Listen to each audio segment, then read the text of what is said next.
Good evening from Shepperton Studios in England, where much of the Guns of Navarone was made. I send greetings to everyone attending tonight's premiere at the new Berkeley Theatre in Sydney. The premiere is always a colorful and exciting occasion. But when it takes place in a brand new luxury theatre, it's really something special. The Guns of Navarone has been honored in many countries, I'm happy to say.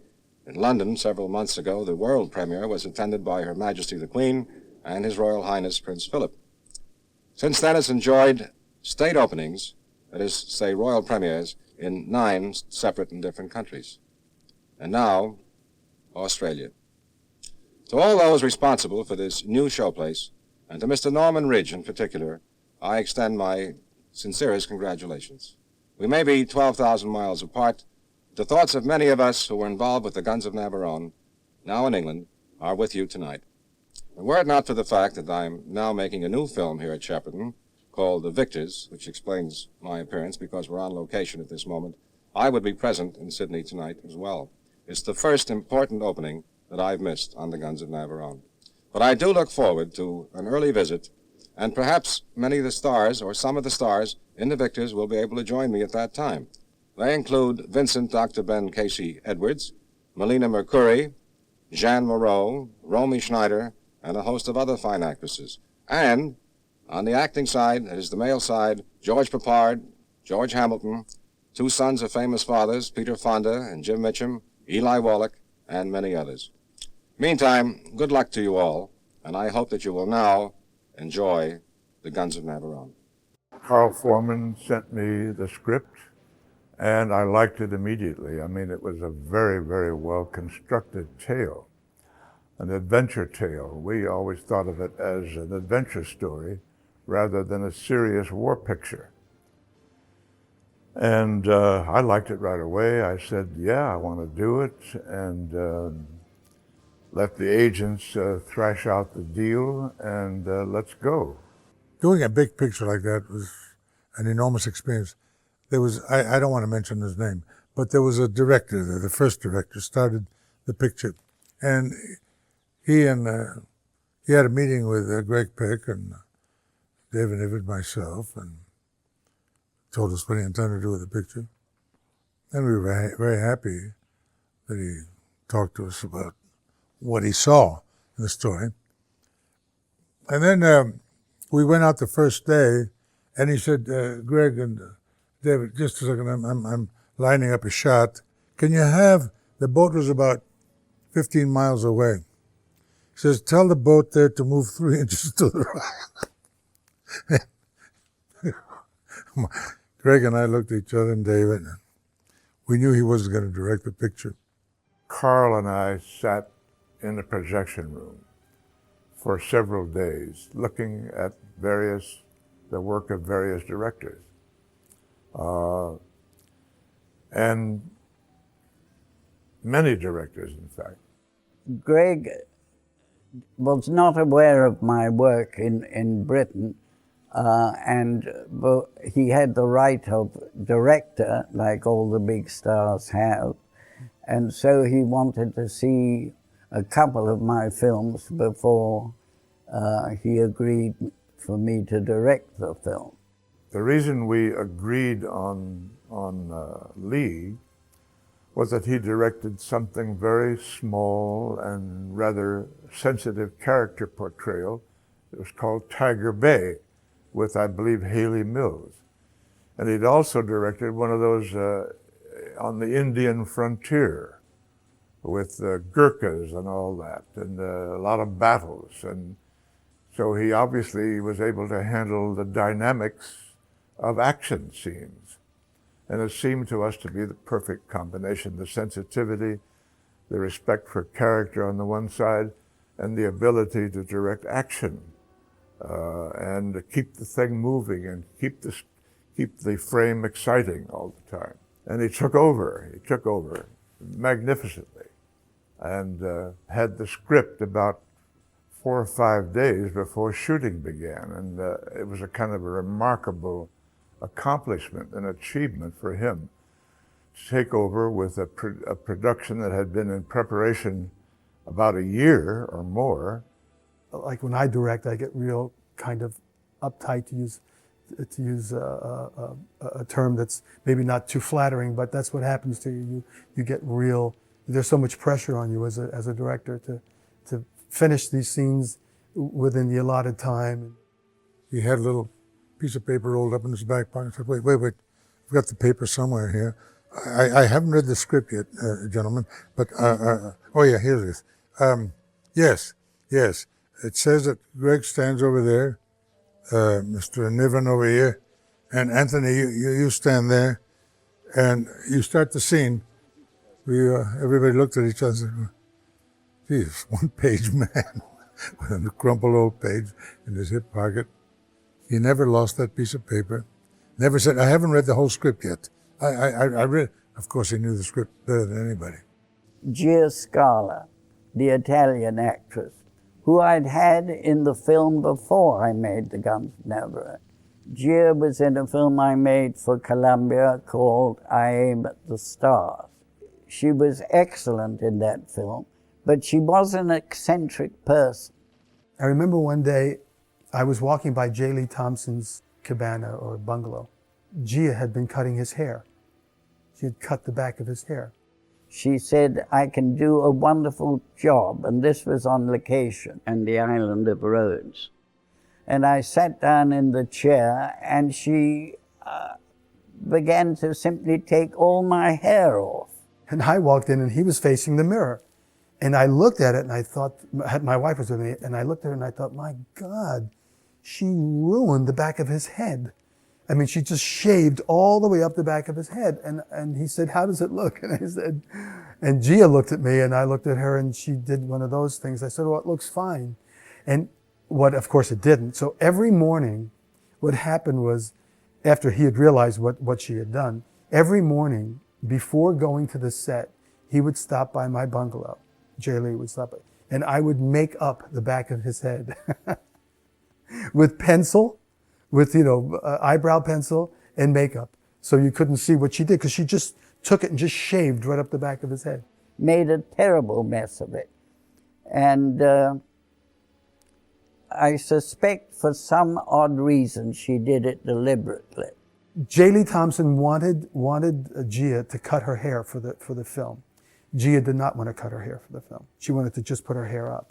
But he wanted it to be like a man's haircut, so you would think it was a man when she was first discovered. And she didn't like that one bit. And now she had this great opportunity to get even. Irene Pappas is a wonderful, wonderful actor. And Irene gives a lot. She's very emotional when she works.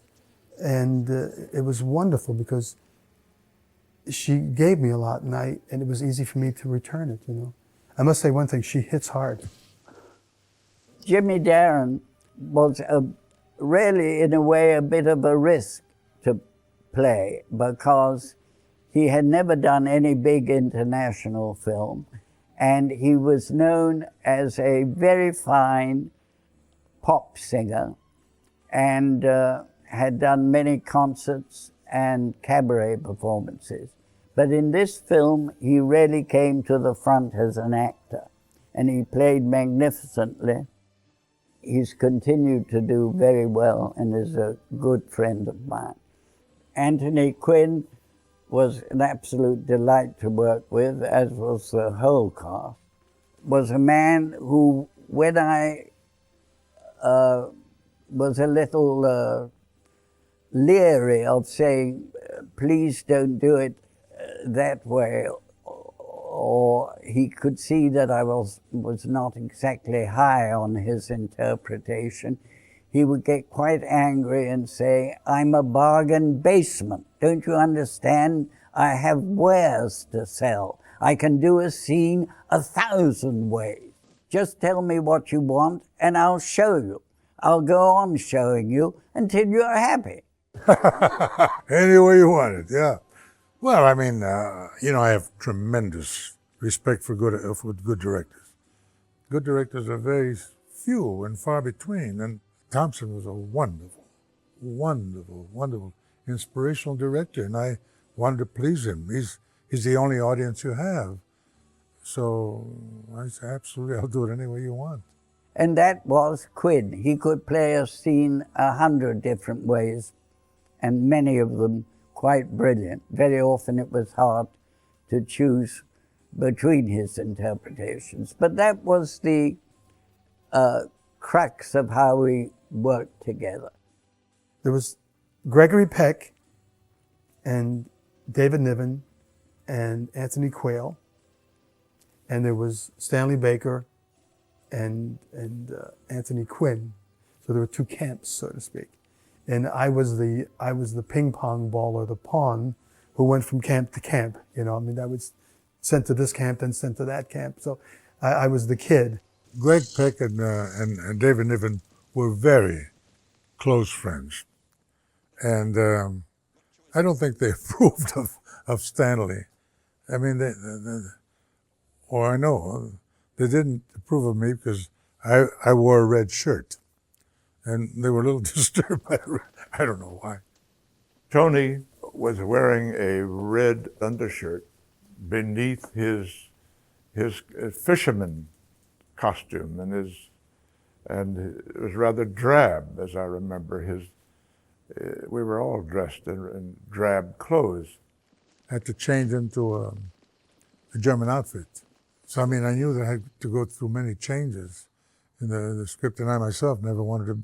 So I kept notes on the scenes and what I was wearing. When he began to roll his sleeves back a few inches and show a bit of the red undershirt, we had no idea what he was planning to do. When he rolled them up a little higher, and of course we didn't shoot in sequence, so that Tony had to have studied this continuity very carefully, so that he would match from one scene to another as to the degree of red that he was showing. My father was a cameraman. One thing I'm very much aware is of time, and I plan costumes or whatever it is. So we didn't pay much attention to this gradual unfolding of red that Tony was engaged in. We thought, well, the script girl knows what she's doing, and she'll tell him if he's not matching. So finally, a lot of red was showing in the undershirt too. But in the final scene of the picture, when I fished him out of the water, in a very drab gray-green set, at night, the water was dark, the whole surroundings were dark. Finally, Tony emerged in a full red undershirt. And now we knew what he was up to. And he planned that very carefully. I didn't do anything outlandish in the picture. I just was a Greek, that's all. I love Tony dearly, and we've made 3 pictures together. Usually we're at each other's throats, sometimes over a girl, sometimes over politics, but we seem to be always cast as antagonists. But I love Tony. I wish I could work with him again. Shepperton was the studio that I did all the main work in, all the sets, and the guns were built on the back lot at Shepperton. In London, we had 2 huge sound stages filled with water and a mock-up of the ship that was on hydraulic lifters and moved all over the place, and airplane engines blowing water that was shot into the engines with fire hoses, and tanks dropping tons of water. Thompson warned us. He says, you know, we're doing this for the first time. This huge wave hits the boat, and you and Niven and Greg are out there, and they're discussing what to do in this storm. We had scuba people in the water, in scuba gear with tanks and everything, because it was quite treacherous. It was really dangerous. Tony, would you stand in there? And Greg says, of course I would. And David, oh, yes, of course. Everybody was a little frightened because you couldn't hear anything, you couldn't see anything. They sent these tons of water down. Gregory was washed overboard and went under the ship, and I remember he cut his head. I mean, the boat was, like, as I said, on hydraulic lifters. And had he been in a position where the ship had come down, I mean, he could have been crushed. And then suddenly we looked around, and David Niven wasn't there, so I knew he'd fallen the overboard. And I went down, and Greg, I think, went on the other side for him. And I found him. His coat had caught down in the machinery of the boat, and I went down, tore the coat, and helped him to a turd, and we came up. So it was pretty hairy at some points, believe me. It was just, it was fun doing, but when you couldn't hear and you couldn't see and you had no idea when this water was going to hit you, that was pretty frightening.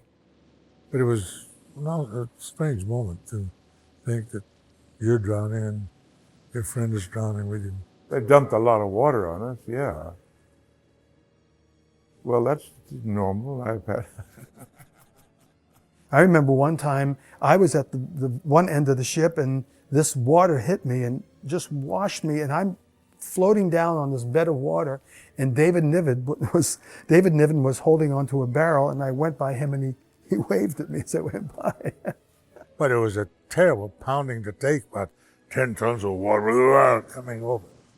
On days like that, you sip a little brandy here and there. Keeps you warm. Quinn and Gregory began playing chess together. David Niven and Greg and I and Jimmy and I think Baker and Quayle, we were all out there. Yeah, it was wonderful. Quinn, I must say, won most times, but Greg was very competitive and really began to improve his game during the shooting of the film. While the lights were being prepared and the camera was being set up, we were running from our chess game to get to be in a scene and out again. And they all began playing, and some of the crew who weren't working began playing. So when I'd walk on the set, I'd see nothing but an array of chessboards with people huddled over it playing chess. And it was almost as if we were in a chess tournament, not making a film. And it's interesting because Thompson spoke to him about what a contribution I had made, not as an actor, but as a social person that I taught them how to get together. And we all became, it's interesting, yes, we became a unit. We became a unit through this chess game. That's right, yes. It became obvious that Tony Quinn was the best chess player. He went through us all. And as a matter of fact, he probably won't admit to this, but I beat him once. And Stanley Baker and Carl Foreman were really razzing Tony. They were just coming on him like crazy. And I took the move back, and then Tony beat me. There was the news of the imminent visit of David Niven's son, Jamie. Now, Jamie was said to be a very good chess player. When he arrived, he quickly defeated me and Jimmy Darren and Lee Thompson. So we were all primed and ready for the big chess match between David Niven's 14-year-old kid and Tony Quinn. So the day came finally when it couldn't be avoided any longer. And we were out on location somewhere. And again, we were walking into the scene and back to the chess set. And the kid beat Tony. And we were all so happy about that. Yeah. Well, I'm beaten now by my 30-year-old son, Lorenzo. He beats me. I can't compete with him anymore. So it depresses me. But I'm teaching my 3-year-old, whom I still can beat, thank the Lord that I can still beat him. So I have someone still to teach and to beat. It's not the beating. I mean, it's a wonderful, wonderful game. It certainly whiled away the time while Ozzie Morris was perfecting his lighting, which often took some time. One day we had the honor of having the King and Queen of Greece visit the set. King Paul and Queen Frederica and their two daughters, they both became queens. And they were, at that time, they were teenagers. If you've seen any still pictures, you see this long, long table of all of us dining with with royalty, for sure. And it was a very pleasant afternoon, and we also managed to do some work along with the royal visit. The aftermath, they all said they wanted to be in the picture. Well, we couldn't quite arrange that, but some of them were, a couple of them were extras in the cafe scene. I have met heads of state, including a premier of China, if you can believe that, a certain French president, a certain American president, and a king or two here and there. They all tell me when they meet me, they say, Guns of Navarone is my favorite film. I watch it over and over on the television. So I wondered about that. I'm delighted, of course, but I figured that they too have to meet a series of challenges, obstacles in their forward-moving careers that have to be overcome. And I think they relate to the Guns of Navarone for that reason. The fact that the film may be shown for many years into the 2000th century gives me a great feeling of warmth. People come up to me constantly on the street at functions saying, "Oh, my favorite picture, Guns of Navarone." It's wonderful. I mean, it's wonderful to be remembered for a certain block of your life that you spent. I think we spent about 3 or 4 months on the picture, maybe even longer. And I loved every moment of it. I loved being in London, working with Greg and David and Lee. But Lee was the head man. I mean, if it hadn't been for Lee, there wouldn't have been a motion picture. Everybody mentions the Guns of Navarone. Everybody that I've ever met in my life has seen the Guns of Navarone, and they love the Guns of Navarone. It's one of their favorite films of all time. It's on TV quite a bit, so of course each generation has seen it, and it's one of the classic films of all time.